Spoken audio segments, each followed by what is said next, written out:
Yep. Okay. Um, Hello, Cindy. Hi, everyone. Welcome to another day, another night of talking about our country and what, where we are, what we ought to be doing, and what we think about what we should be doing, how we can get there. Um, Today, I want us to have a conversation. I know you did want to talk about live birth in Liberia, maternity rate and death in Liberia. I know that's one of the things you wanted to talk about. What Yes. I really want to talk about is how everything we see or we are seeing right now, we have seen before. Nothing is new to the experience of Liberia. The good news is we don't have to reinvent the wheel. There are a Right. lot of people and nations that have gone through what we're going through right now. So the only thing we need is to implement some of the examples and changes and things people did to help themselves when they were in this position. Um, Tonight, I want to talk about the great United States that all of us run to or ran to as a rescue, the beacon of democracy, the place, the where in the world they have the world's largest economy. How that nation was also poor. Um, um, we have to be intentional about fixing the problems that we see, and that is where we have fallen short. Here are things that the American people, the American government, the place that we call home now, had to go through. Um, Labor unions made America great. That is to say, immigrants made America great because a lot of factory workers were immigrants. They worked their butt off to make that happen. And when I say they worked their butt off, there were consequences for joining labor unions. Why did they need to join labor unions? If you study America's history, what you learn is that the working conditions were horrendous. Um, it was not; they were not clean. They had mold. People were getting sick. The machines were unsafe. It was crowded. It was cold at times. In the wintertime, it was hot. There were no time off. Even for pregnant women, those that had a job, if you took time off or you complained, you got fired. So workers had to organize themselves and form labor unions. But here's what we learned after they organized themselves and formed labor unions: they got blackmailed. Um, if you were if you were discovered as forming labor unions, you got blackmailed. And here's why that is absolutely horrible: because these people escaped or left their countries to come here. Sometimes they were the sole provider of all those people back home. They had to pool money together to get people here, and because they had to pool money together to get people here, they were dependent on you. But if you didn't improve the labor conditions, you could get sick and you could lose your life. Um, so people took a chance, and when they took those chances, they got fired and got put on the blacklist, and no one else will hire them. So labor unions made a lot of sacrifices to a point. Those people, some of them got deported. Okay, so imagine the hopes and dreams of your entire family is in your hand, and you made a sacrifice and joined a labor union, and it backfires, and you lose your job. Major sacrifices. The next thing was women. Women worked to make sure that child labor got banned in America. When I say child labor, there were kids working between the age of 9 and 16 years old. There were children, they were not going to school. So women fought really, really hard. One of the biggest reasons that they used to get voting rights was they wanted the government to pay them attention. So they wanted their votes to count. So women worked really hard for to make sure that they had the ability to have a say in who gets to make the rules in the country. even after that happened, when they were successful in passing labor laws to say, okay, kids who are of school going age didn't have to work. Mind you, this is very important to understand. Labor unions was the reason why these kids were working. The factory owners knew that if they hired kids, they were not unionized. They're not that organized. So they prefer hiring children than hiring adults.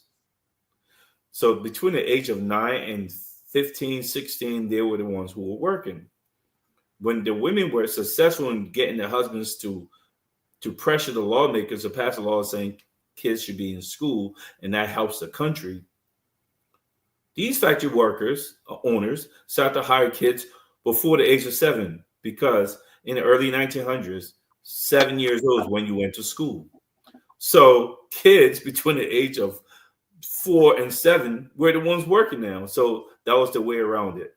They had to fight for that. People had to fight for that. Women did that.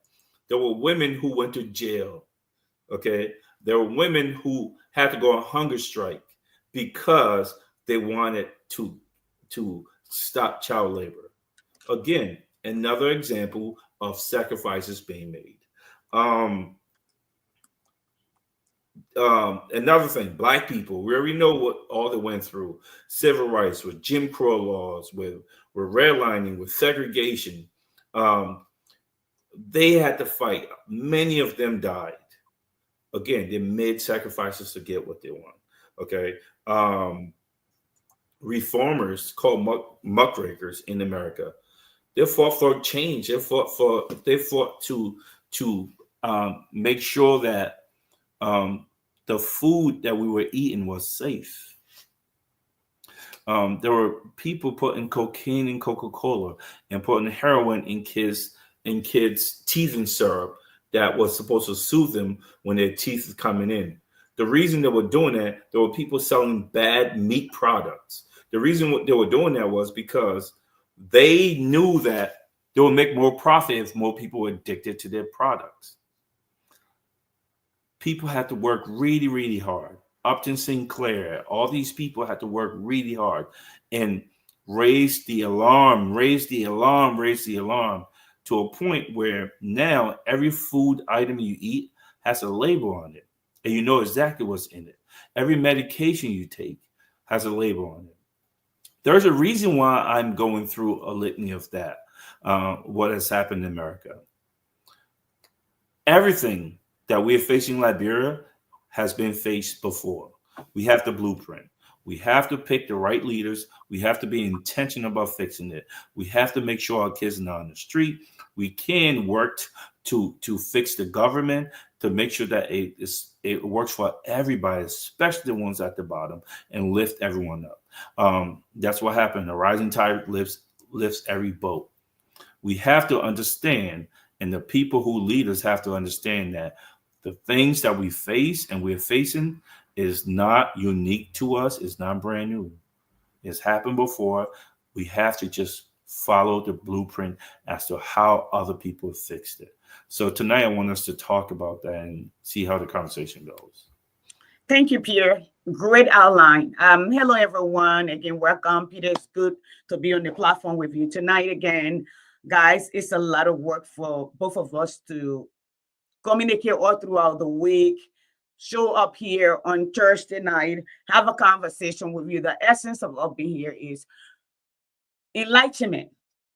As we enlighten you, so you have an opportunity also to enlighten us. Please, by all means, enlighten us. Let us know where we don't understand. Okay, because we both have traveled, we both are educator. Okay, and not only are we. Peter is a coach who takes a child who does not believe in himself from the far, see a talent, recognize the talent, nurture the talent, make sure the talent go out and become successful. Make them believe, first of all, in themselves to go out and be successful. So that's one thing you all should understand, what we bring to the table. Okay, it's not mere talk or talk. Yes, Peter, I'm thinking about just telling you today, my kids were tested on the civil rights movement, the John Lewis of the word. Okay. Dr. Martin Luther King, civil disobedience. You talked about that the other day. Nonviolent protest or sit-in, however you call it. And then the people, the movers and shakers. All right, you talk about the group, Susan B. Anthony and Elizabeth Kelly and their group. All right, it took one man, and I always come back here. It took one man, okay? It took one man to empower and change the thing where things were, to do an amendment to the Constitution for women in this country to have time, and let's just I'm here to be able to have their voice added. During this time, women didn't have right. Women were considered property. Yes, everywhere where Liberia is, America has been there. All right. Children that we have our children in the street today. Peter tagged me on a issue today.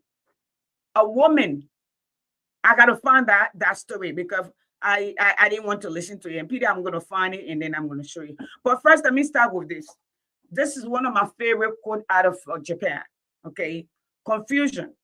Confucian says, the strength of the nation depends on the integrity of the home.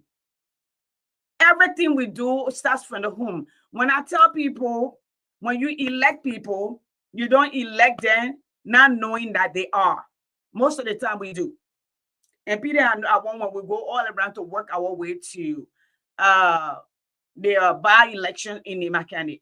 Because I hear people saying this is Nema County election, stay out of it. Okay. From your understanding of history or legislature or legislating, okay? Because we know it's not one person decision. That one person is a collective decision and impacts all of us. So wherever election is going on, if you ask me, I have a say-so. Because the collective decision impacts me, it impacts my children. But let me come here and come back to you. It took one man in Japan, not Japan, it took one man in South Korea, it took one man in Singapore, it took one man after one man after one man to make the necessary change in the United States. But the leader that are chosen had to be intentional. Okay? Had to be intentional. And Peter, let me just bring this to bear where I'm talking. The last government, Ellen Johnson Sirleaf government, after the war, they came in knowing that most people were homeless, displaced from everywhere. They started breaking down houses. They want to widen the road.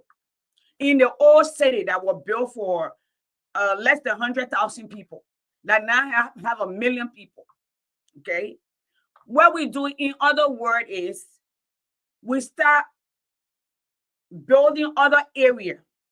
As the people move and relocate, we go back. Sometimes, if for gentrification, sometimes it's not. And then they update that particular area. For instance, if you go to New York, where you used to have Bristol, most of the places, if you go there now, they're high-rise building. You got places where most people can afford to build homes, but you're breaking down houses. You have no detour in the country. If there's a tsunami, if there's any natural disaster that the people have to evacuate, there's no other way to get out of Monrovia. Okay, but Ellen put money in the same row. We are put money in the same row. Bwaka is breaking down the same way and putting money in the same place. Okay. The last time I saw that this guy that they're paying, who is doing all of this video on Robert Field Highway, for the past 9 years, I've been going back and forth to Liberia. Robert Field Highway have been under construction for the past 9 years. Now that the same road, they're grading again. And this road have no shoulders. This road have no exit point, no medium, okay? Although we understand that most Liberians walk, right, Peter? Most Liberians don't have car. Or they ride keke or pimpi. The essence of government is to solve problem. What is our first problem? Most Liberians cannot afford to buy a car. So you need to create a route for motorbikes and pimping that is also safe for the citizens, that is not competing with the trucks. Another thing is what Liberia needs. Liberia need housing. Why are you breaking down the one that already there temporarily? Do we still need Minister of Finance? Do we need to be putting $250,000 into the finance ministry that was built before my pa was born? Where people use our money to build, and we are paying for that place. I don't believe it's ours. Do we need that? How do we prioritize Liberian women and Liberian women health and our unborn children so they are born safely? That's what we're talking about. Peter, I'm going to start here, then I'm going to come back to what you said. Yeah, so there is a formula in which every nation that you study was built. Regardless to how, I think the problem starts with arrogance of the leaders. Mm-hmm. A, we have a bully country, and B, you have visionless leaders. Here's what I mean by that. For you to carry out a plan that affects other people, you have to understand how this plan is going to be executed. There is no nation that goes right to doing exactly what you just said. Doing projects, we have made the same mistake. Mm-hmm. The first thing every nation that you study does is they first create a revenue generator. They first create a revenue generator. Some place that money is going to be coming from. You talk about housing. If you look at nations, post-World War II nations, that's the Singapores, the South Koreas, even Japan, because they were destroyed. But I mean, their culture was a little more advanced. Right. The Philippines, those countries with very high living standards, they all follow the same plan. Vietnam now, they all follow the same plan. Rwanda, the newest country, what's the guy from Burkina Faso? Yep. They do exactly what you said. Yes, indeed. First thing first, you make sure that your people are relief. If they're getting choked, get their hands from around their neck. This is why them going in and imposing helmet laws and saying you must go find $300 to wear a helmet tells you they are bullies. Nobody is saying that wearing a helmet is not a good thing. It's not safe. The question was, what did you do? What have you done? What's your plan to first relieve whatever conditions they're in? You did not do that. You didn't go in and create jobs. You didn't go in and create source of revenue. The meager source of revenue they have, which is pimping or selling on the streets, you're taking it away from them. There were literally people going around on Sundays telling people, didn't I tell you not to be here on Sunday? And beating them. And beating Abusing people them. because Yep. they're trying to make money for their family. They're making no money. They're trying to survive. These people lack empathy. You can't have an unempathetic person in leadership role that they get to impose power. And that's what this is. Control over people. For you to be in government, you have to be very empathetic. You know, one of the things that garner empathy is experience. Yes. Humility. Humility. Yep. The reason you know these people are not it, and they don't have the education they claim they have, the higher the education of a person, the more humble they become. Yes. You know why? Because they Yes. realize I don't know a lot about a lot Um, of things yes. because I know so much about this thing that I thought I knew before. Now I know I don't know a lot. It humbles them. Listen to any PhD doctor or physicist talk. They're humble. They're humble because they come to realize I know very little about something very small, and other Yes. people might know. When you see the arrogance parading as confidence in Liberia, that's because they don't have it. You're beating people from the streets. Yep. So, and you move from there, you tell them you must get insurance. You're dragging them off the bikes. The police are just carrying out what they're instructed to do. Right. The chaos that ensues is what is always going to happen when you have unprepared, unempathetic people leading the country. When have you ever heard Joseph Boyka speak with empathy that was not cunning to people? Everything he says, show me where in his life that demonstratively you can show that he's done this to relieve people because that's who he is. And it all starts from the head visionary, and he is. So we didn't relieve our people. We went in and we bullied them. You gotta wear helmets. You gotta get a jacket. You gotta do this. You gotta register your bike. You gotta spend $500 US dollars. Where's that money coming from? And there's nothing wrong with you requiring these things. The question is, okay, so we are required to do all this, right? What are you doing? You think you should hire everyone into government? No, you need to create the environment where the citizens are enabled to help build the country. This is what the United States did. There was a point where when you hear Trump talk about make America great again, and people always do the gotcha on him. At which point was America great? And he can't really answer because they were so bad with vile with human rights violation. So Yep. it's almost that he's ashamed. But the truth of the matter is, in the early 1900s, there was a time called the Rolling 20s. It was Yep. called the Gilded. It was called the Gilded Age for a reason. The older age. So when Yeah. we come to these people country, and those of us who have, and that's me, I have so much. Like people like, oh, I love Liberia. I don't know if I love Liberia. I just have so much pride in who I am. I don't have love for what's going on in my country right now. Okay, but I'm prideful that we have potential.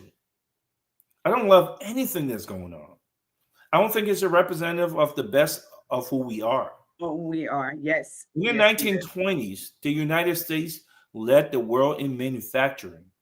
Yep. It was called the Gilded Age. Gilded just means it was so rich.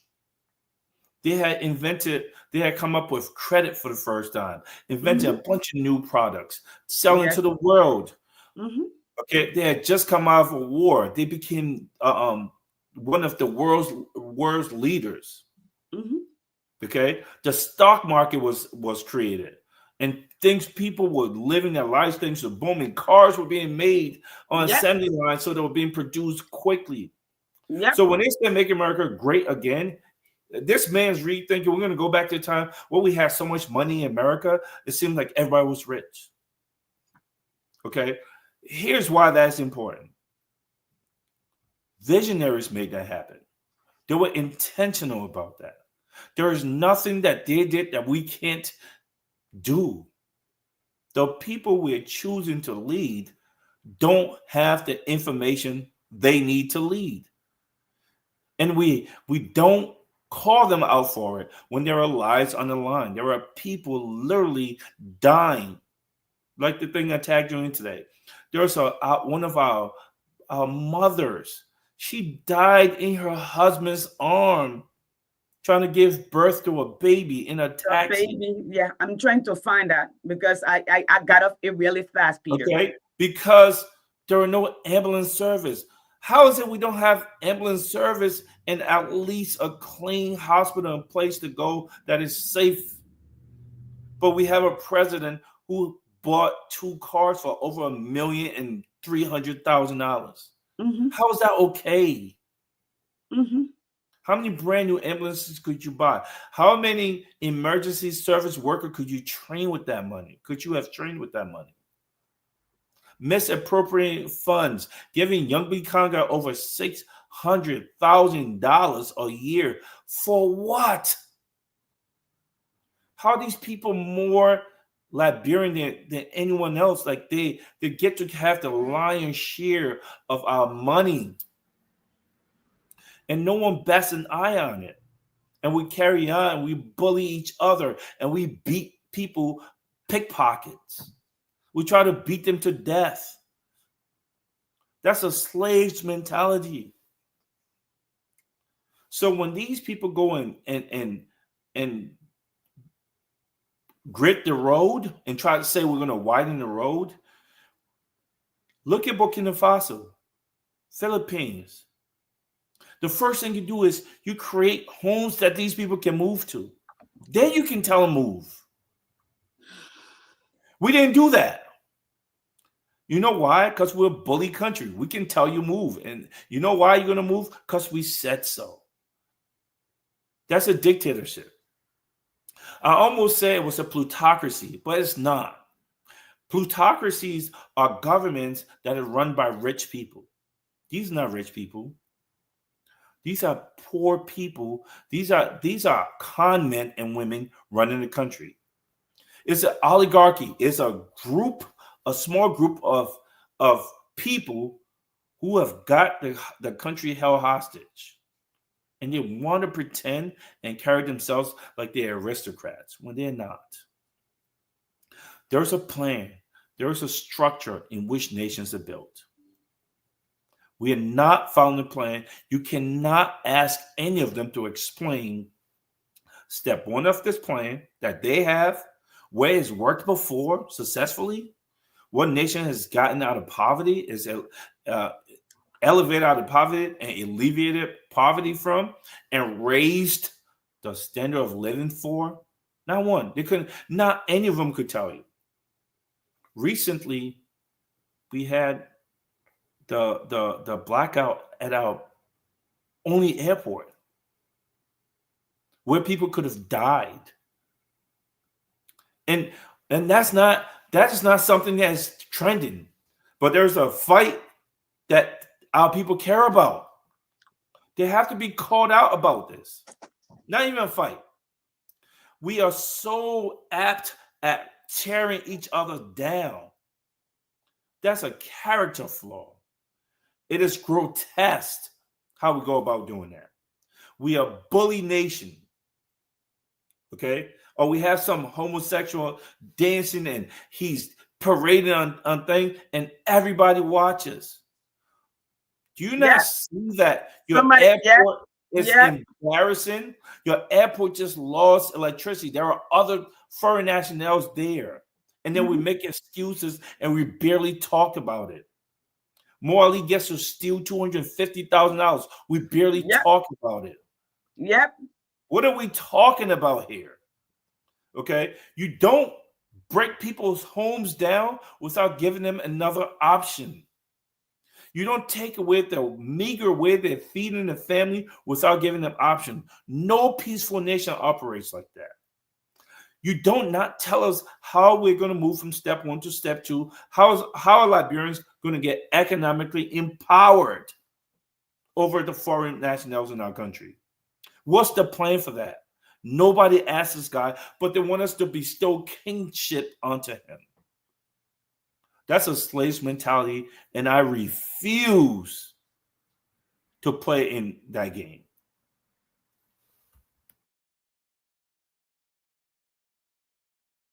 Jesus, Peter. This man wife died in his hand. Jesus. You know, I didn't want to see this today, but I'm looking at this.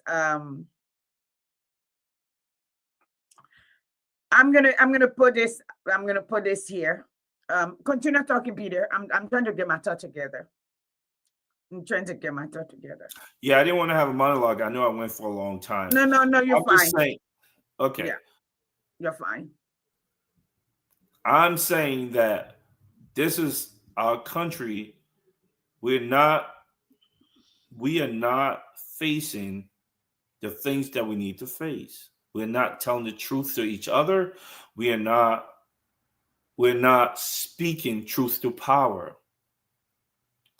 And it is abysmal. It is shameful. It is sad. It is disgusting. Peter, somebody just put a note at the bottom of a post that I made 2 days ago. Somebody made a post and tagged me in it. And another person came under it today and put in the time that he posted. And he said, this is, the person name is Ranford Ed Welch. He said, hi, Cindy. Peter, I'm coming. He said, I read the repost comment about the 48-year-old man sodomized a 6-year-old. Okay. I noticed the following. 1, nobody posted a response prior to mine. 2, only 2 persons show a reaction via angry emotion. 3, give me 1 second, Peter. God, Liberia, man, Liberia. Okay.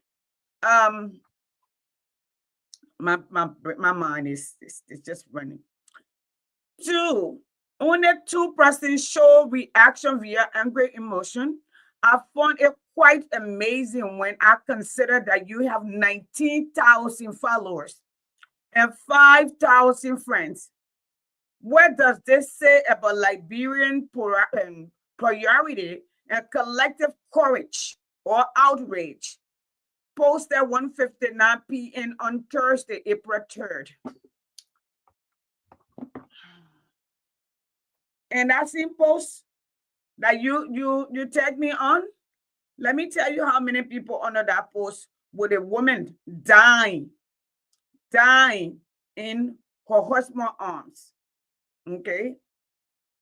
Somebody posted, no other person except for you who came and tagged me on it. No other person. No other person. Either we have some psychological issue, we have been desensitized, and those things don't matter. But I've seen us outrage. I've seen us outrage about politicians. Okay. I've seen us outrage getting at one another only when money is involved. All cars are involved, but lives are slipping away by the moment, Peter. I get what you're saying. I study also what you're saying. But what is our courage? Where is that one person? It seems like we're more involved with current artists than anybody that will bring any meaningful change. I just posted it here. Okay, guys, I'm gonna show you this. Somebody wrote this. Peter, I'm gonna go ahead and show this. Oh my God, oh my God, oh my God, oh my God, Jesus Christ. Here it is.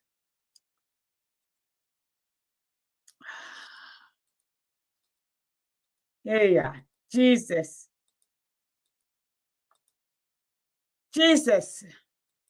Liberia, man, Jesus.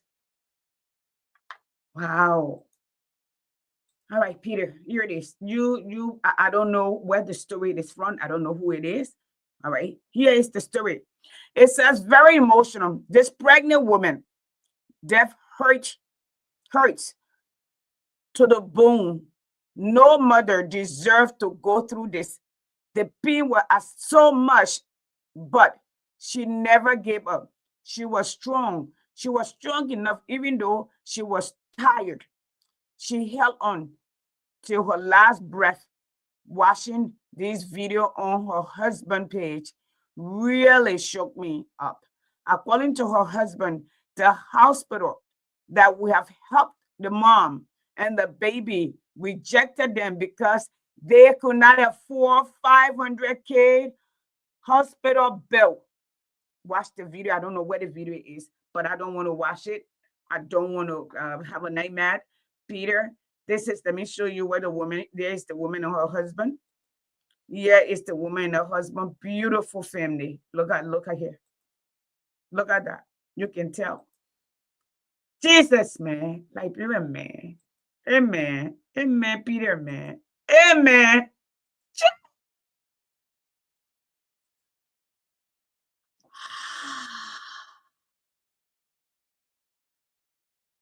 I just deleted that. I didn't see that. I don't know what my hand hit that if I did that or not.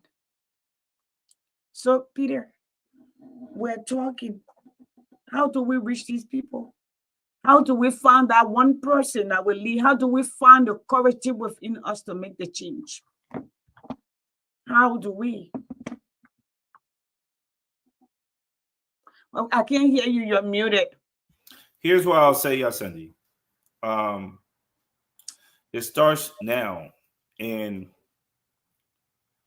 I think what we do is the conversation has to be not about us personally, right? But the greater good, right? Because once it becomes about us personally, nobody cares. Nobody cares. And here's what I mean by that. It takes me back to Abraham Lincoln. And Abraham Lincoln was a president of the United States that presided over the country and ended slavery. It is deeper than that. Slavery was the lifeblood of Southern white men. Yep. That was the means to the economic power. Slavery was how people identify themselves, their everything, their lifeblood was slavery. Even northern states owning other people. Yes. And that was the norm. Nobody looked at black people as equals, not even the people from the north that fought for them. Nobody did. They certainly didn't look at them as being worth giving up their lives for. The war begins because of whatever was going on, what's called expansionism. I don't need to go into that. It's not relevant to the story, but something sparked the war, and they started to fight. The North, the Union Army, the United States Army versus the Southern states. And there are battles after battles. And guess what? The people who own the slaves are winning. Lincoln gave a speech after a battle that the North won, but was extremely bloody. It was called Gettysburg. Yes. Hundreds of Union soldiers died. And many, many, many Southern soldiers died. They shot each other and killed each other to a point where the Northern fighters, they started to question themselves. We have lost 3-4 battles. I don't know if it's worth me dying for. Lincoln recognized that. Lincoln gave a speech after that major battle. You know what he did in that speech? This is part of the reason why I'm still not happy with Kamala Harris. Still not. And here's why. When Lincoln gave that speech, I thought she should have taken the path Lincoln took. Lincoln said, it is not about us. It's not about me. I am worthless. I'm just a guy here. Mm-hmm. It is about those people who fought in the Revolutionary War and died. It is about the battles that we had with Native Americans. It is about the American Indian War. It is about everyone that believed in this cause. It is about George Washington. They said this is the country that we ought to have, and told the world this is why we're killing each other. If we let the southern states win this battle, all their lives would have been in vain. I mentioned Kamala Harris to say that fascism, if anyone who studied US history knows that the World War II generation is considered the greatest generation of America's history. Yep. Mm-hmm. What were they fighting for? Well, they were fighting against fascism. What's fascism? Well, I don't need to go into the details, but what Donald Trump is fascism. Agree with us or lose everything, even death. Hitler was a fascist, and people died to stop that. Many, many Americans died to stop that. I felt that if Kamala would have made it about that, because that's what it's about. It's not about her. It's not about your Indian mom. It's not about you grew up poor. It's the fact that America has a set of values that we have put out to the world, said this is who we are. And there are people who have sacrificed their lives. The people you say you respect, the troops, many, many of them died, so we have that. If you let that man win, you let the fascists, you say you desecrate their memory. That's what Lincoln said. That's what she should have said. You desecrate the memory of all the people who've died for this country and the values that we say we hold. I respect it, so I will go along with the Constitution. This other person won't. So when you ask, what do we do about it? We let our people know what's about. It's about, do we have a nation that we really respect and that we're really proud of? Because we are proud people. What is there you being proud of right now? It's about children.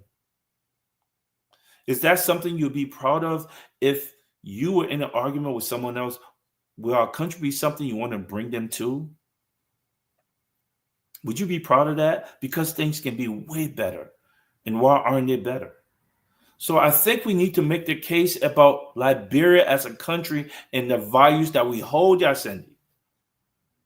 And it's got to be about that. It is not about Peter Kwele. It's not about Yasendi Martin. It's not about Martin Cole. It's not about any of these people. We're prideful people. The country we have right now is shameful. It's shameful because of the type of leaders that we've picked. Is that what you want? Are you okay with that? And I think that's the conversation that needs to be had. And our people need to know there's a better way, and there's a blueprint. That's our we have a constitution that all the ancestors test us in. We just need to have intentional leaders to follow the blueprint and build this, and stop listening to con men. The other thing we need to do is not be afraid. Yasendi, I talked about how these women fighting for suffrage got jailed. Yep. They got jailed. Yep. They had to go on hunger strike. Yep. World War I. These women were here being mechanics and flying planes when the men were away at war. These were women. Those are the women that got kids to stop working in the street like we have our kids selling in the streets. Women did that. And it was not easy. So if I often look at it like this, Yasendi, I have this thing called guilt, survivor remorse. I really believe that. Mm-hmm. Because a lot of my family died in that war, right? We were targeted. We escaped. So I can imagine how my cousins cried when they had guns pointed to their faces. And the women who were raped in that country, and the ones who had to walk from Grandia to Guinea, whatever, and run from these people. and humble themselves in other people's country and learn a new life. If these people can go through that, I don't mind these people calling me a homosexual or I'm on drugs or I'm uneducated. I don't care about your terms. My people have gone through worse. The point I'm making is we have to be brave. We must be brave and speak truth to power. We must raise the alarm. Yasendi, they're not going to support the post about a woman dying. Do you understand? I'm looking at that woman's face. Jay. That could be Jesus. my woman. That could be the one woman that man found that loves him. That could be mine. That could have been my mother. That could have been my sister. Empathy. She's dying for what? And nobody cares. It bothers me when these people show fake outrage. No. You love to see your people being torn down, because if it's true that you really care about humanity, you would have said something about that woman dying. You would have cared when that old man was smacked in the face by that so-called government official. You would have cared. You would have cared when a report came out and said that people who were arrested for burning the Capitol building were sodomized. Yeah. These are men that you took away their manhood. And they still got their in jail. I'm sure they're messing with them so they can say what they want to say. They're going to break them down. Why you took doing away a men's manhood? Yes. And nobody says nothing. And the old person is sodomizing. Here, this is where it stays. No boys. And no one says anything. They were sodomized. Yes. The man broke down. He was crying. Nobody said nothing. Bouaka said nothing. He said nothing. Not a good person. And you picked that person as a leader. Oh, God. How did again, let me go back to this country. For a long time, we had these people called social Darwinists as leaders. These are people who they think that's how nature is. They're going to be poor people. You don't need to cater to them. And then you had a president called Roosevelt. He said, no, I got to look out for the little guy. Mm-hmm. I got to stop monopolies because then little companies will not come up. You had Jimmy Carter's of the world. Then you had the second Roosevelt that came up with the New Deal. The president has to be intentional about helping people. Empowering and uplifting people. And he's not. And there's nothing in his past to show that he cares about people when he should be the person, the voice, the father of the country. You people would like to bestow this honor onto this man without him doing a job as a leader. That is not going to happen, people. We align to ourselves. And by all means, Yasendi, we must speak truth to power. We must speak truth. We must speak truth to power. And when things happen, we must confront it. Okay, I will close with this. Anything short of that, Yasendi, is cowardly. Think about the people who survived during our war and the things that went through. If they can go through that, I can go through insults from people on Facebook that don't know anything about me, and it doesn't matter. Even if they did, so what? That's how I think we fix it. Thank you. Thank you, Peter. Thank you, Peter. So as it says, Gwen is in Liberia, she's here. The rest of you, Aloysius, thank you for being here. Brother Ali, thank you for being here. Sis Rebecca, I know you stay in Liberia. Thank you for being here. Please share the video. I see some of you, I can't see you because you're watching from the far. You don't click on your stuff, so you're out there behind the scene. That's also fine. You know, we both, Peter and I both were doing some research today on data on maternal and neonatal mortality. The last update on Liberia 2020. Is that 2020, right, Peter? Or 2010? 2000, I think 2010. Is it? Let me look and see. I believe it was 2000. Let me see, Peter. The last data that we saw today was shoot.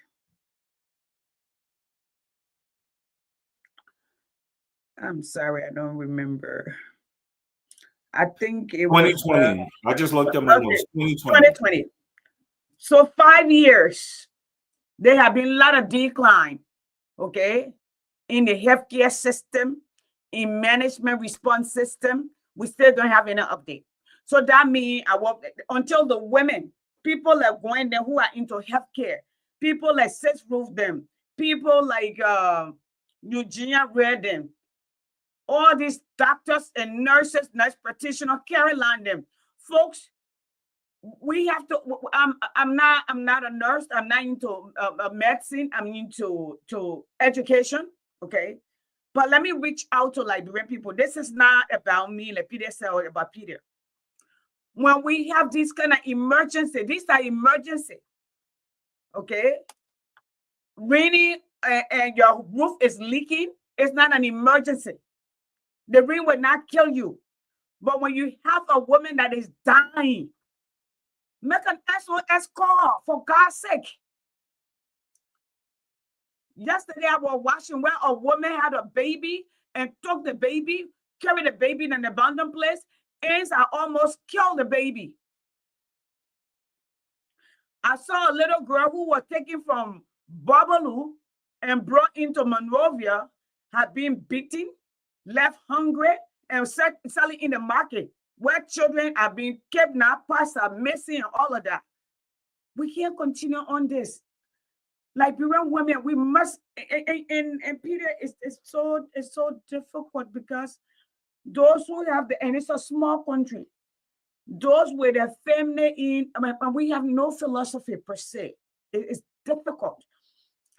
One group come to power, their people don't do no wrong. They bring in some old man who cannot do anything, have never done anything, okay? Now you talk, they insult you, and for me, I can take the insult. But the death, the killing. Please, Liberian out there, when a life and death, it requires SOS call. I'm not talking about people making a story. But that's when you should do the SOS call. Although, I mean, in Liberia, I don't get this. Where are our lawmakers that are women?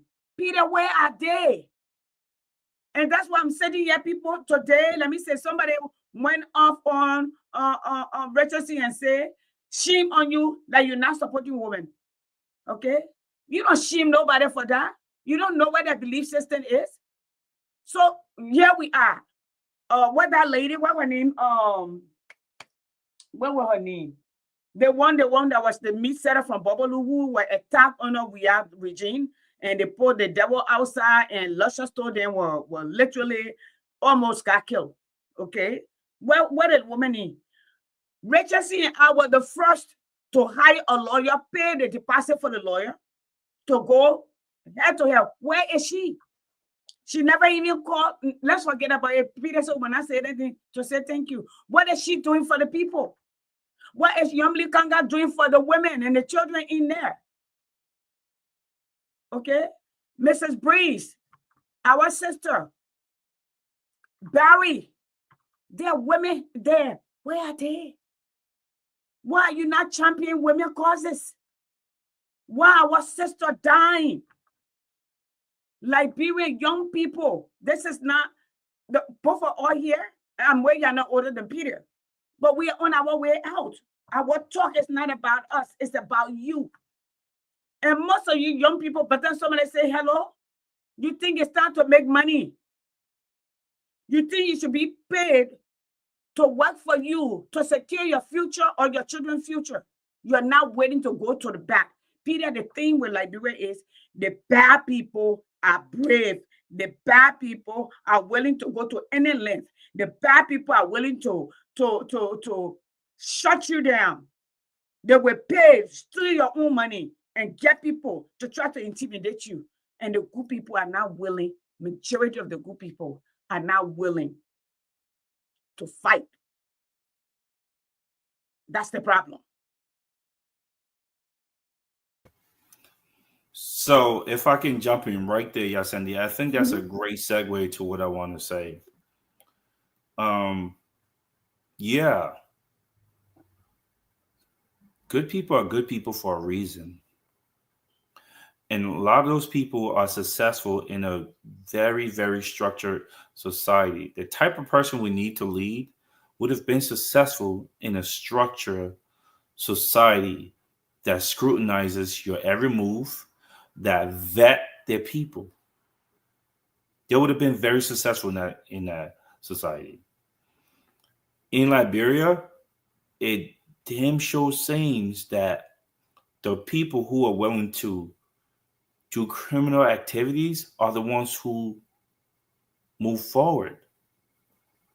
The problem is the good people are not willing to compromise on integrity, on principle.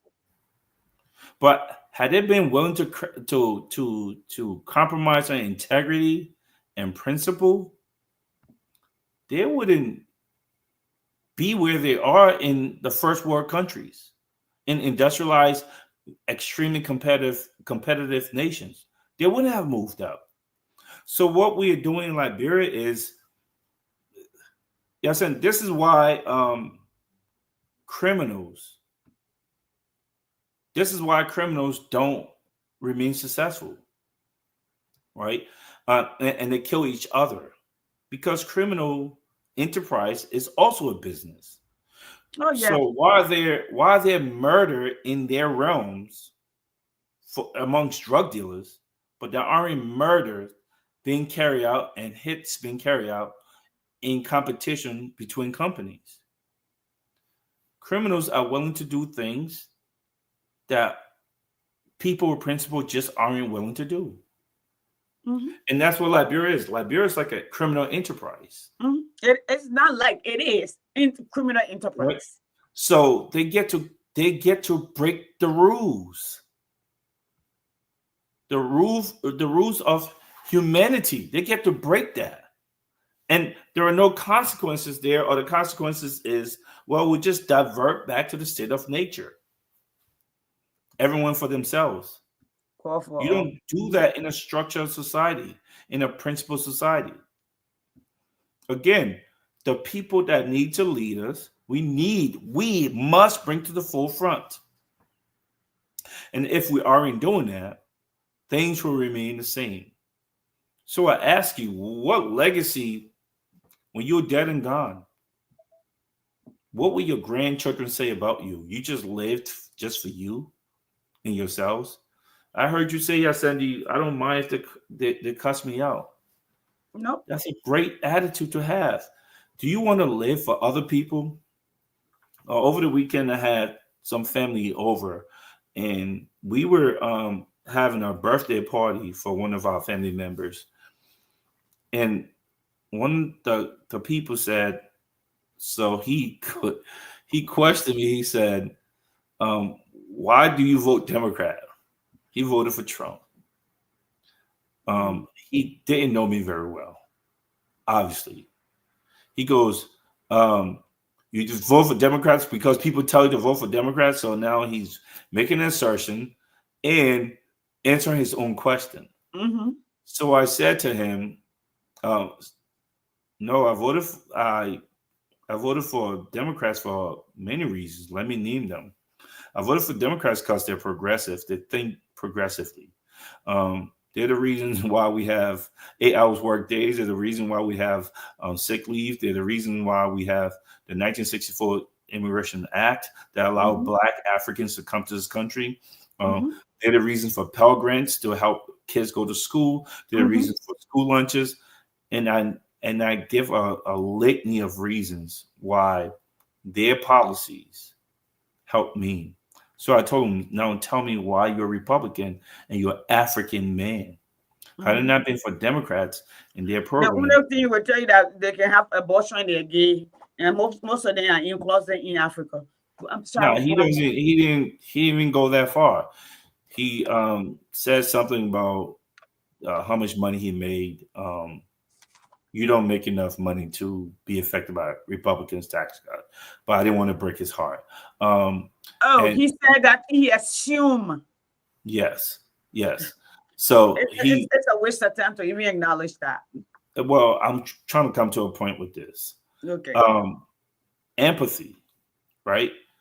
So I said to him, well, you have to think about how the choices you make affects other people, Yep. right? And we had another conversation about immigration status, and I was like, yeah, what if I was younger? No, I didn't say what if I was younger. I said like me. I could have been, but he didn't hear the could have been. He thought I was talking about myself. I said someone could have got. He was talking about how is it that people here haven't adjusted their status. I'm saying, well, there's a lot of reasons why people haven't adjusted their status, right? And I was giving an example of someone who came young, made a mistake at a young age, whatever. And at the end, he was like, yeah, I can help you if you need your paperwork. I'm like, I don't need the paperwork. I was saying there are people, Liberians out there that need protection and help because of the point I'm making is empathy matters. Mm-hmm. If we don't put ourselves in other people's shoes, we're going nowhere. If one person is not free, we're all in slavery. We're all in bondage. No one thinks about the things that you've done. How does it affect the next person? And there's nothing wrong with that mentality. It's only wrong with that mentality, especially when you put those people in leadership roles where they shouldn't be. And we're putting too many of these people in leadership roles and roles to make decisions for the greater good of everyone. Like a person like Joseph Boycott. He hasn't demonstrated anything that says that he cares for humanity. Yes, he's going to knock people's homes down without giving them an option. Yes, he's going to beat people selling on Sundays because of his religious reasons, even though it is not in the Constitution to do so. It's unconstitutional. The rules of people way, way, way more intelligent than he is that they laid down for a country to be a successful nation. He's going to skirt that, and he's not going to speak about it. Yes, Cindy, we must speak truth to power. But we must be willing to take the backlash that comes with that. If we don't do that, we're going nowhere. I mentioned these women going to jail and all the things about unions, these people getting deported, because I'm saying you have to be willing to make sacrifices.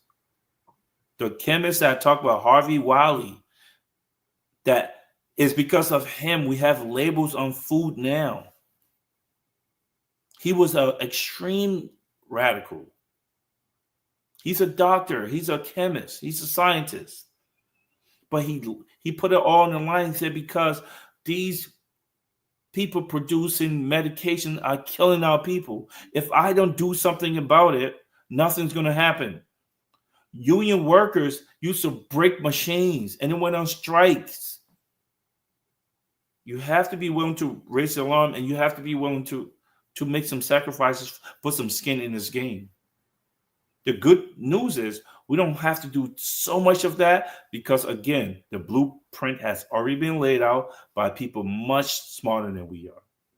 So why are people not coming underneath the post or coming to things that we can do to help our country?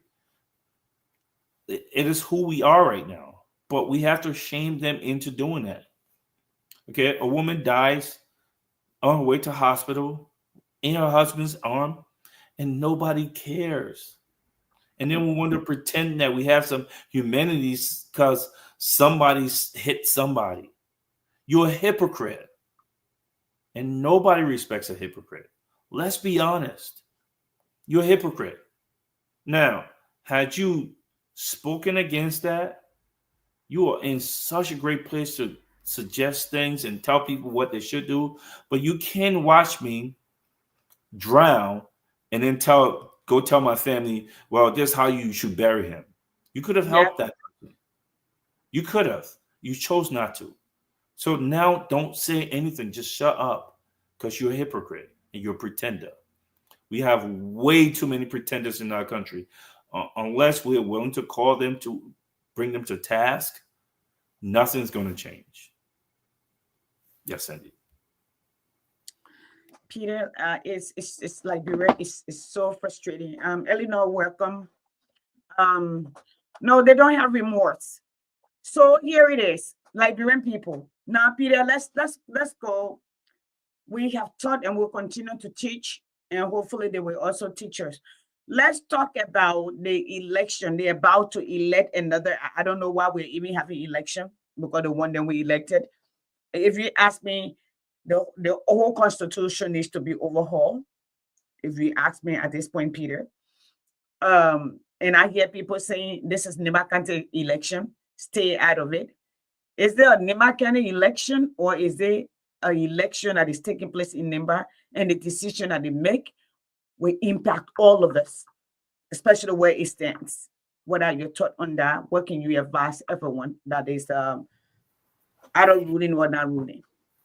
So there are three few areas that I'd like to go to with this. Let's first start with what your suggestion. We need to change the Constitution. No, we don't. I disagree. Do we need to amend the Constitution? It's a still change. We're editing it, yes, to some degree, yes. Yeah. So we need to amend the Constitution. Yes, there is a couple of things that we need to add to the Constitution. Again, so forgive me for being professorial on this. Go ahead. Okay. America has amended their Constitution. Now, I keep referencing the United States. It's the one country that I really, really studied when I was in school as to how these people got to where they are. They've amended their Constitution 27 times since 1776. That is absolutely amazing. Only 27 times. And as a matter of fact, the first 10 was done before the Constitution even came out. Okay, that's just called the Bill of Rights. All right. So, truth be told, they have only amended the Constitution 17 times. They have amended the Constitution when they needed to.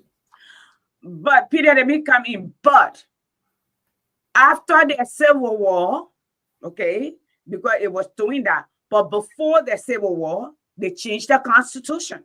Remember, from the Confederate, because it did not have certain portion in that there, right? Yes. Well, Okay. it changed the form of government. Exactly. They didn't change Maybe it. we need to But I change know ours. but I know what you're saying. So Yeah. they went from a confederacy Yeah. to which was just a loose. It was not. They changed the type of government they had.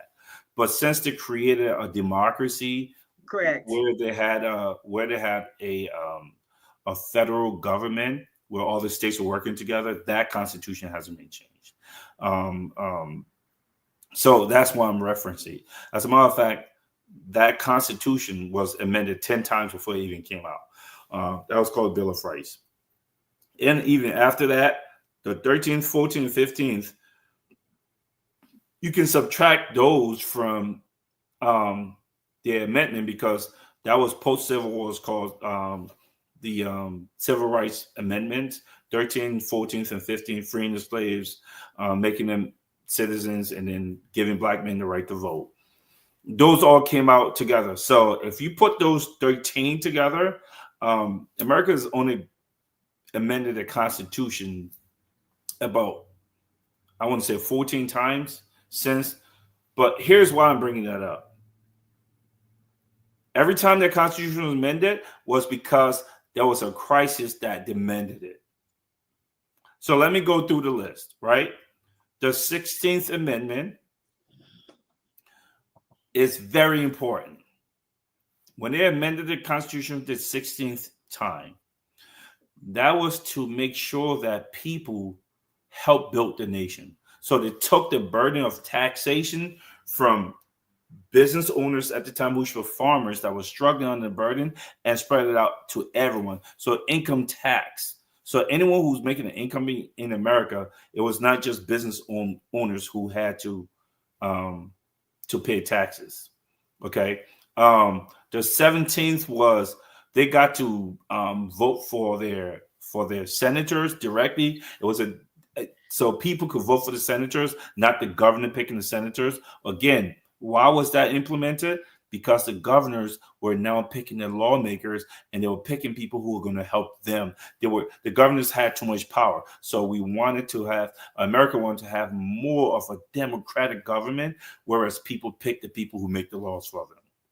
Okay, and then they went to the 18th Amendment and the 19th that allow women the right to vote, and then the 20th and the 21st the 21st that the 18th ban alcohol, the 21st repeal that.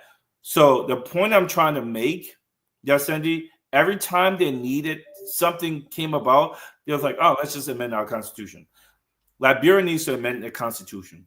Yeah, I have a especially proposal. after we went to war over the way things have been conducted. We need that. But where is our legislature? We have to undertake that. Anyway, Yeah. we're going to talk after here about that suggestion that we found people for until we can get to work. But go ahead, Peter. Yeah. So we can't. Which part of the Constitution would you like to amend? Which part of the Constitution doesn't work? So you can have laws all you want. If the enforcement of the law isn't there, it's not going to work, right? So I believe what Liberia needs right now is to be able to hold elected officials accountable in a real way, right? And we're not able to do that outside of waiting till the term is up. That's the one constitutional amendment that I believe we have. If we're able to do that, I think it's a game changer. So we don't need to discard the Constitution. We need to amend. We need to add something, because the necessity right now is the power does not belong to the people. If we can hold our lawmakers accountable, it will help us. So there are plenty of ways we can do that. But we need that to be amended, that amendment to be added to our Constitution. Okay. That's what Liberians are. Yes, Cindy. So when you ask, like, we need to change the Constitution, and yeah, we need to be able to give power to the people if we're going to be a democracy. Okay. Let me come to the question you asked. A woman is about to be elected, and what my thoughts on that, and NIMBA. We have to understand that we have a unitary government, one government. We don't have a federal system.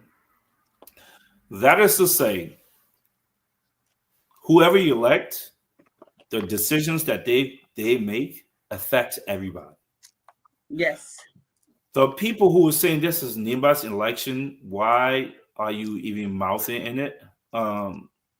I'm mouthing in it the same reason I talk about Joseph Boycott. It affects my family, it affects my children. Anything that affects my family, I'm going to speak on.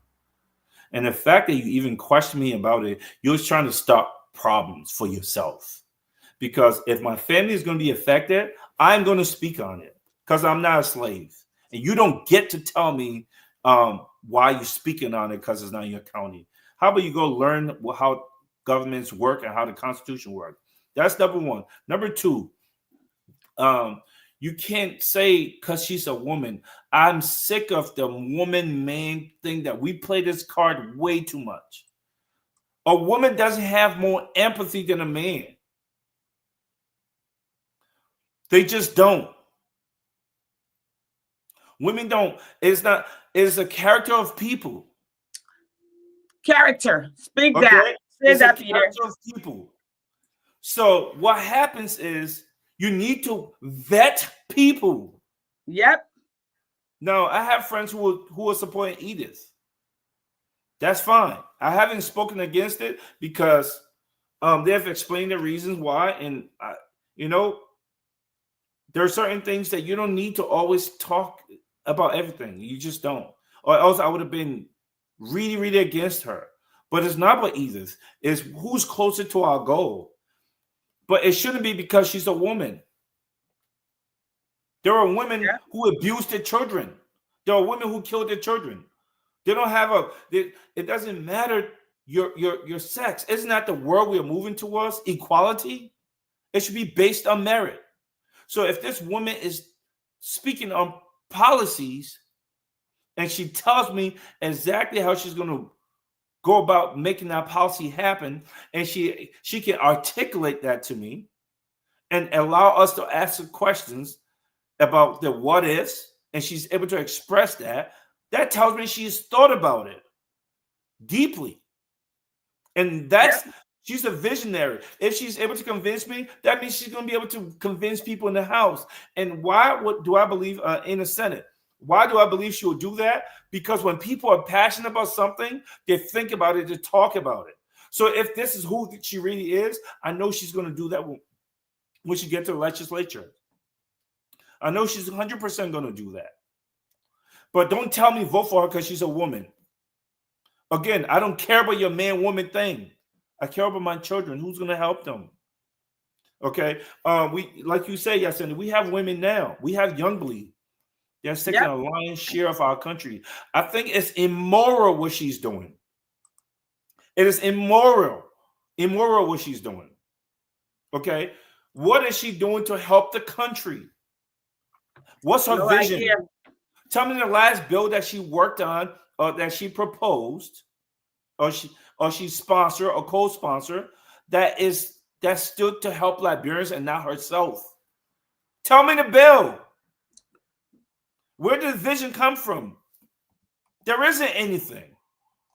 So you want to say, oh, just vote for her because she's a woman. No. Am I saying that she's not better than the other people? I think she's better than Kogar. I think he's a primitive person that shouldn't be making decisions for me and my children. I think she is. I'm just saying don't make the argument about her being a woman. And here's what I'm not going to do. I'm not going to beat on those people who are making arguments for her because at least she is kind of closer to where I want, and even though she's far away, than the other person or the other people who just give blanketed platforms and cannot articulate any detail about it. I don't know how much she can, neither. But here's the thing. I'm just sick of all the dogmas. She's a woman. Oh, she's been here with us. She's from Nimba. I don't care about your Nimba stuff. I don't care. How's that going to bring money to our country? How is the Nimba thing going to make sure that economically Liberians are in power over the Lebanese and the Chinese, ruining our country and destroying our ecosystem? How is that person? What's your vision on that? That's what I care about. They just had the first AI summit in Rwanda. Yeah. When she talked about STEM schools, the world's moving to AI revolution, and here we are. We don't have electricity at our airport. Yeah, Peter. Exactly. We have roads with no sidewalk, and we are removing our people from huts on the road, and we got some illiterate guy over there telling people, "Oh, Joseph Boyga's the man. He's moving."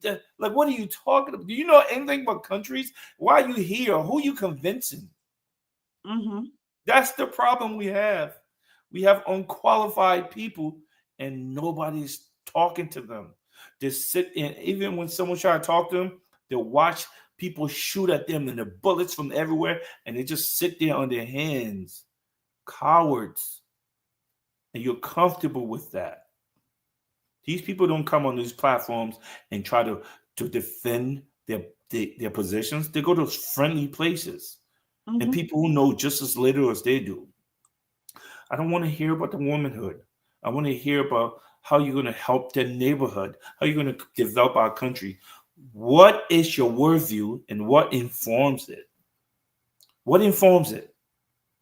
And if you can't explain that to me, then do not disrespect my intelligence. Again, I'm going to be the biggest coward if I let my children down. That's betrayal to our children. I'm not going to betray my children. Are you kidding me? For some woman that I don't know. What are we talking about here? I didn't escape a war and come here and did all this stupid reading I didn't want to do and learn stuff so I can sit there and compromise my principles. I'm not doing that. I know what I know, and when I don't know, guess what I do? What I was taught to do: ask questions. Ask question. Yes. So when you can't answer my questions, it tells me it's a major red flag. This is why we didn't take interviews from smart people. This is why Boycott doesn't do any press interviews. And you want us to treat him like a king. He's not my king, people. He's not. There's nothing about him that I respect. He hasn't earned it. He hasn't earned it. I would respect a 3-year-old before I respect him. At least they have integrity. So that's my take on that, Yesendi. So Peter Anthony, I think that's really powerful and is very explicit, very simple. Emmanuel, welcome. Yes, you're late today. Please share. Let's go again. Here is the background information. Most of you don't know. Liberia, again, is a unitary state. Literally, for me, who teach social study, we believe unitary form of government is the mother of all dictatorship. Because the reason being is everything is here, is under the disguise of what? Democracy, and it really is not democracy, sort of kind of speak, because the power is centralized. On that you get a leader who is selfless, who is compassionate, and say, you know what? We need to make adjustment. Like what's his name? Was it Ellis Honor of Georgia, when he took over here, okay, in the early 1900s, he said the power is concentrated. Remember, now we're a federalist country, okay, but each state have its own municipals. You got your governor, you got this, you got that. He said the governor gets to pardon, the governor gets to do this. In fact, the voting age in Georgia were more than 18. He came back and made those adjustments and say they have to be 18 because the kids should be able to make decisions if they're already working. Now, he also changed it and said, you know what, we need to have a parole board instead of the governor having all of this power. And that's why everybody in Liberia come and said, when they are not in power, that the government is not functioning. We need to make this amendment. We need to make this adjustment. The moment you give them a seat, they become worse than those who were there before. So, because it's a unitary government, one person decision in respect to legislation, it impacts all of us. So all of us have the responsibility, yes, to add our voices, make sure the people that are being elected represent us, that we ask the needed questions, that they can answer those questions. You know, today, and I'm not going to play the woman card because I'm looking. Somebody came and said, oh, this person was the first, they brought in yellow machine. And I was trying to see if somebody would ask, what was the impact of the yellow machine? Because I had an opportunity to drive from Liberia to Ivory Coast to Guinea border, all the way outside, almost to Grand Gita. So I know there were no roads. What did we do? How did we plan to purchase this thing? What was the strategy behind it? What was the strategic logistical approach? What did we accomplish with it? I get the idea is good, and we were coming from war. But nobody will ask the question. Nobody will ask that question. Instead, people are going, who's the man, who is the woman, who is this, who is that? And right now, that's why I'm not. Sis, welcome. We were talking about the maternal mortality rate in Liberia. Had there no data, the last data that we gathered, Peter and I were all fetching all over the place. I went to other scholarly work. There's no data. So except for what we collect on Facebook, maybe we need to create our own database system, okay? So I'm going to set up a chat room just on Facebook, and we can find people if those information happy, or on WhatsApp that people can have. But WhatsApp, the thing is when you upload your phone, update it, sometimes it disappears. But I'm going to do Messenger where people can put in things that are happening that we're able to go back and reference. Okay. Now, Jerome said anybody for Koga. All right. So as Peter just said to all of us, and I'm amplifying, we all need to participate because collectively, their decision impacts all of us. It impacts the nation. We see what is going on with the speakership. We see what is going on when you get people, fraudulent people who have not gone to school, coming to represent us because their family are. We saw what is going on. You tell me I'm from America and I'm a Liberian who left for greener pasture or to stay alive.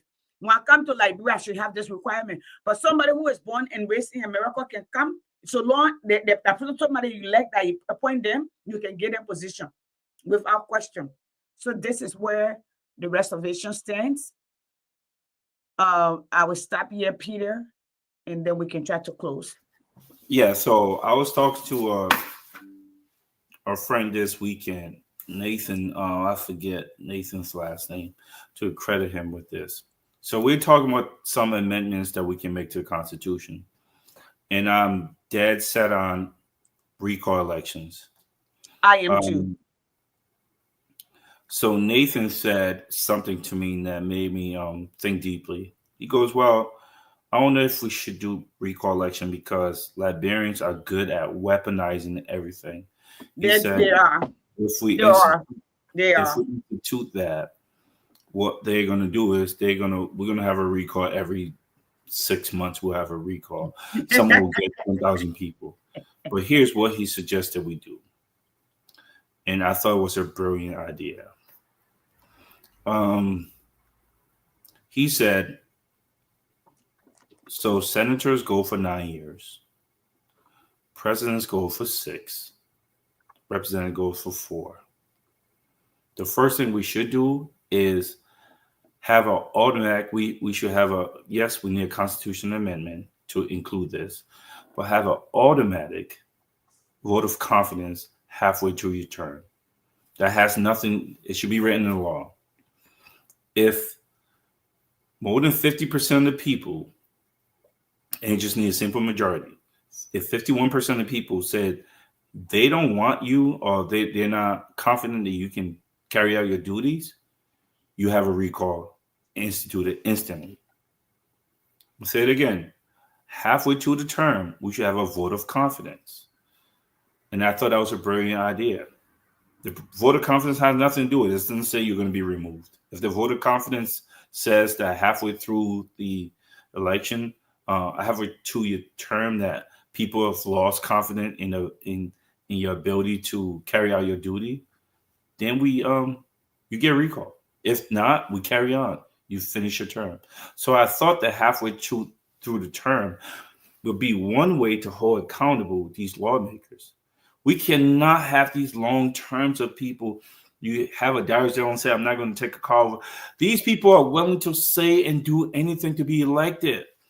Peter, I think that we need to go back to where it used to be, even during the time. Okay. Nobody needs to be in power. There's no urgency. They're not accountable. It's 9 years, guaranteed. They don't. Okay. Like you said, Liberians are good at weaponizing. Okay. I would say for me, for the representative, the most I would say for them, it should be 2 years. All right. We have money. And the senator. Here's what I was coming to. But in order to make that happen, we have to have that on the books. I agree. So I'm saying I agree. So we can reducing the term is not off the table. Mm-hmm. I wasn't even speaking to that. I think the terms do need to be reduced, but I'm saying we should automatically include the vote of confidence halfway through your term to trigger a recall. A lot of people would have been recalled by now. So A, reduce the term. B, have a halfway through term And that should just be part of our law, that you have a vote of confidence halfway through your term. If the people are galvanized and you got 51% of the people, we have the money for it. We could just take the money that we spent on the generator for Youngblood for 1 month, and we can run the whole country with it. So Yep. we can definitely do election with that money. Yep. Halfway two terms, bring it down. If we don't amend our constitution, we don't think seriously about the rules that govern us, we're gonna have nothing's going to change, people. And especially since all these people who are professionals and they don't want to get cussed out, that sit on their hands when people say, hey, there's a kid that just got sodomized. And UP government's at it again. They're doing the homosexual thing again. And nobody says nothing. We have a problem. So we got to hold accountable the people we elect. And the way we go about doing that is we need these signatures done. We need to amend the Constitution so that the government officials are held accountable. We don't need to change the Constitution. We just need to enforce the rules that we have there. Guess what, guys? Liberians didn't write that Constitution. We plagiarized the Constitution. We didn't write it. We changed a couple of things, but that Constitution was written by very, very, very, very intelligent people that thought about the Enlightenment and how government ought to be. And these were philosophers that lived a long time ago. These French philosophers that lived along, sat in ciphers and came up with these things. It's not some Liberian thing. It's like the car is being driven in Liberia, but it wasn't made in Liberia. The computer's made in Liberia, was not made in Liberia. We have all the answers to the test. We just have to implement the rules to trigger it and make it happen. Okay. So, in essence, guys, I want to say thank you for those of you who tuned in tonight.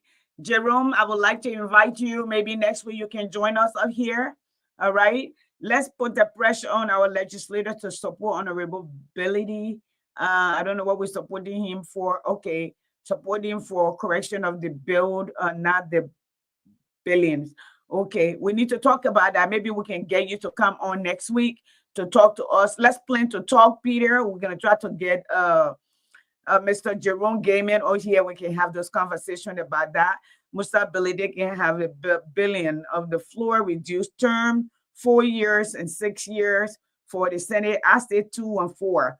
It will put them under pressure to work because they know the next time they will not be there. Okay. That's what I believe. Yes, let's do it. And then we can, after Jerome, you come on the show. Emmanuel, I'm extending the same to you. I think I'm going to get a few people. We can talk about this.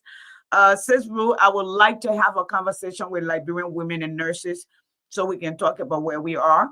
And another thing is we have to be willing to fight for the change that we seek without asking people to pay us to do that. We must go out. You know, one of my favorite movie scenes at all times is in Braveheart. When William Wallace showed up and everybody thought he was this giant. Peter, remember? And the guy said, they say he was tall. They say he was this. They say he was a giant. He said, no, I'm William Wallace. Nobody believed him. But then when the people thought and turned him off, they turned around and started going back. He said, you can go home today. You may go home. You may live. You may live a long time. You may go and you may not live. But what if tomorrow comes? What will you tell your children? We are here for our children and their children. We're not here for ourselves. That's not what we are here for. We're here for you, the young people. We're speaking to you. And those of you who are running away because you think you're comfortable. What if, Peter, let me tell you something. One of the reasons that I supported Musa Belide when Mr. Cummings introduced us, because a lot of people think because we both from Nima, we both from the same place. I knew him. No, I did not. Okay. He said he met me before. He knew me. I did not. What he said to me, he said, yeah, I have done well for myself. I have learned and mastered the system. I have built for my children. But what if tomorrow comes that something happens to me and my children are left behind. And the things that I built for them, they're not able to navigate the way I'm navigating. And the law does not work. Where does that leave my children? So this fight, and he said, I'm speaking my children, not just my biological children. He used to say, I'm talking about the children of Liberia. That's how I see it. I think that's exactly what you were saying. It's beyond us.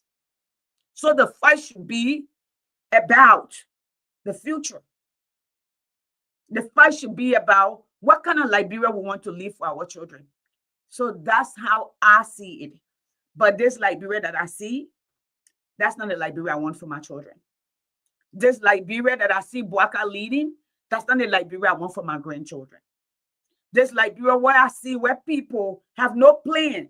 We get up in the morning, we drink a bottle of king juice, we go break down some houses just to the people who came before us. Okay, a child gets raped, nobody answer because his father or her father is not in the government, or does not have money, or it's not a brand name or name brand. Okay, that's not that a woman can die in a taxi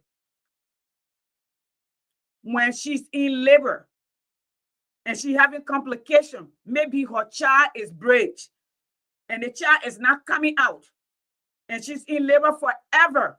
Like you can't deliver her and seize her until we can raise the money. But you watch her die. What nation is that? What nation is that? Peter. Yeah, so here's what I want to talk about. Pretentiousness. This is all I want to close on. Pretentiousness. You talk about empathy for children. Again, Yasendi, I think I told you this before. I've dedicated my life, and I think it's innate, to helping people like me, children, trying to make sure that children have a better future, a better childhood than I did. And I thought my childhood was okay. The secret to life is preparation. That's it. Yeah. Whatever it is that you're getting ready for, whatever it is, wherever you want to go, you have to prepare for that. Mm-hmm. This is why we make our kids study, and you gotta learn your times tables, and you gotta learn your formulas, and you gotta learn foreign language. It's just to prepare you for the future. Are we preparing our children for the future? Again, Yasendi, when I see the pretentiousness of people who are quick to say things on Facebook, and here's why I'm mentioning Facebook. It's just that it's not just Facebook. This is mass media, right? It just, a lot of people get to see you. Mm-hmm. There are a lot of people out there that get to see it. And when you act like you care about things that you don't really care about, it is an insult. Mass media is power. There's people, oh, this person in power, this person. Power to do what? What is power? For what reason? The power I talk about, and what government is, it's a power to change lives. Yep. For the good or the bad.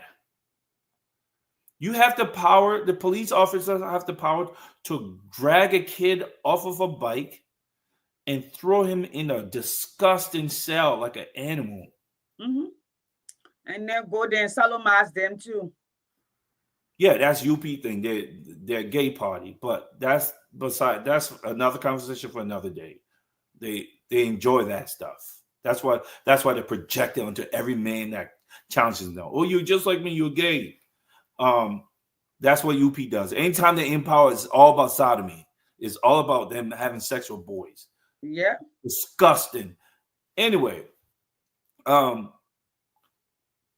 are we preparing our country and our children for?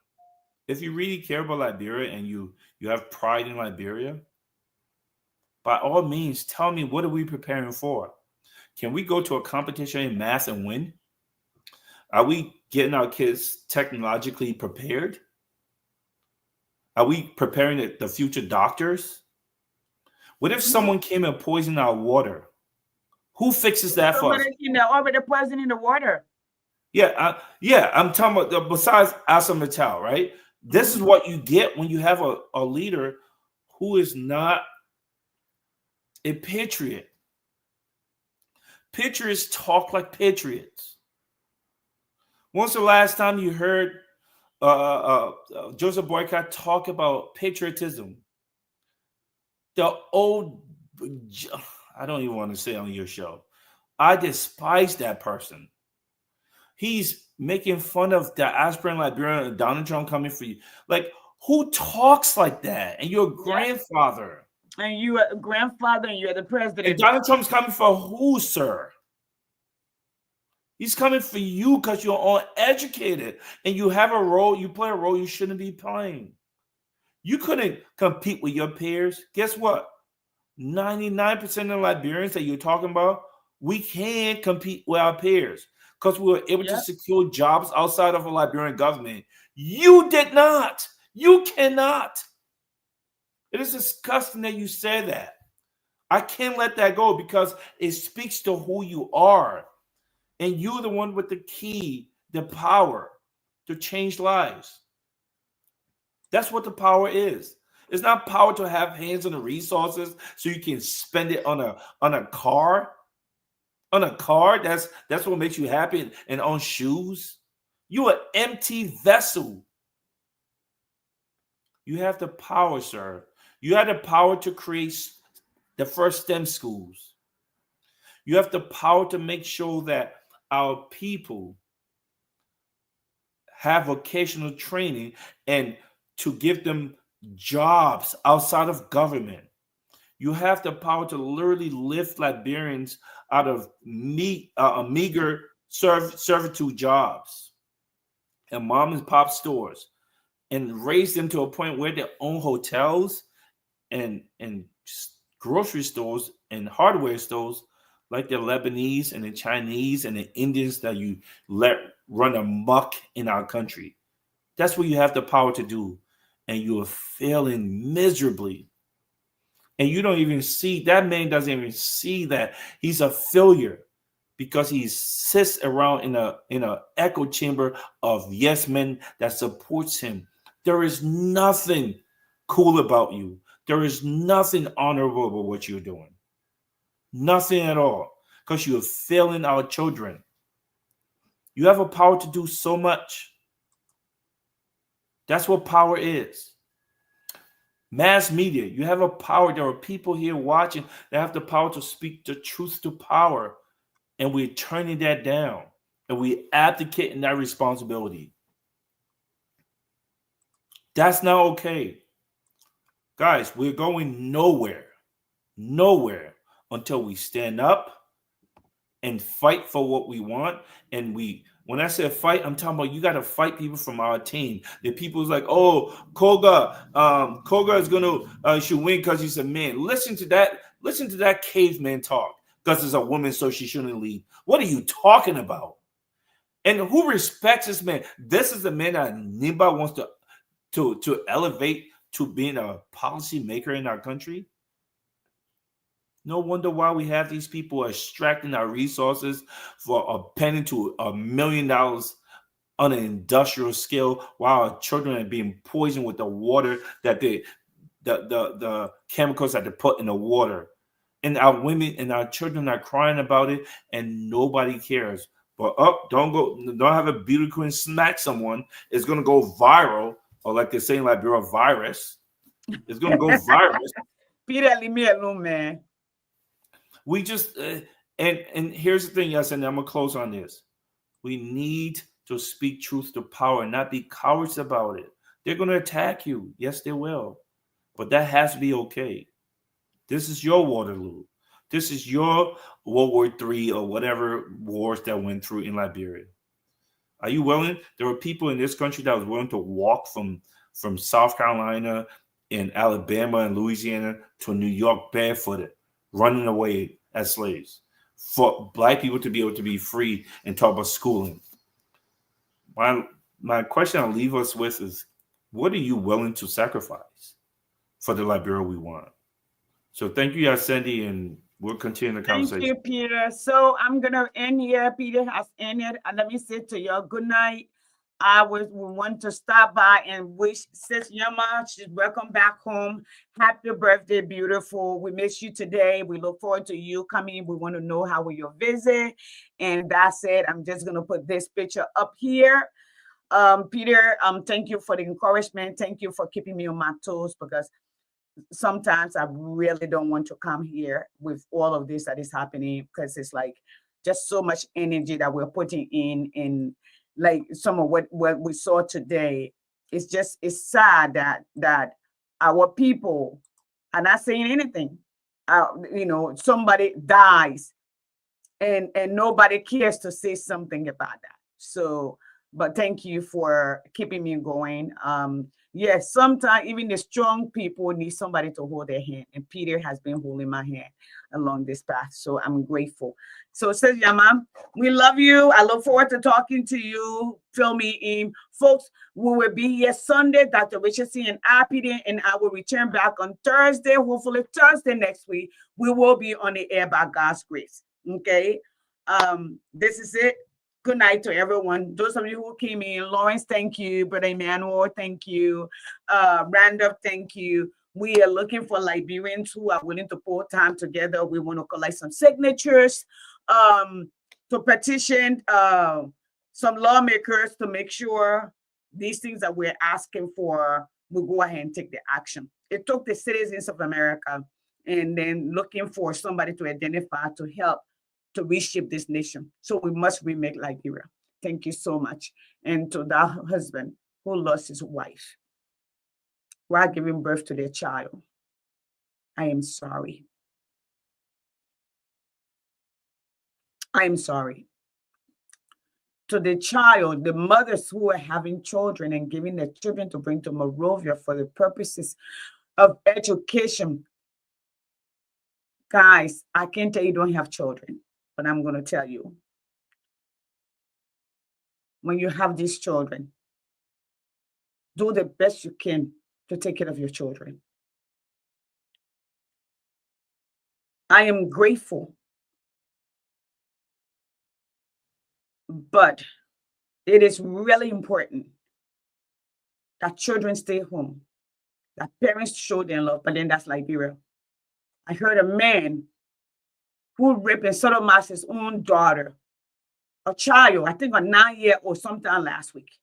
In Liberia, the killing is too much. The violence is too much. This is what we're teaching our children. This week, we saw a young lady went hunting for another young lady to beat her up, because that's what she's learned. That's what the nation teach.